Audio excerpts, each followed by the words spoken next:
magandang gabi po, Pelikulang Pilipino!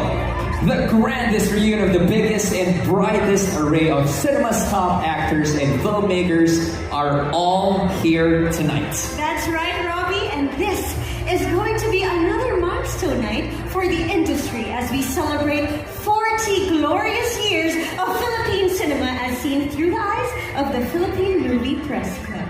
I am deeply honored and privileged to be part of the celebration as I feel very nostalgic tonight to be part of this wonderful industry for the past 4 decades. Yes, po, there's no doubt that this will go into Philippine cinema's history as one of the most glittering night as we pay tribute to the 40 years of Filipino film excellence.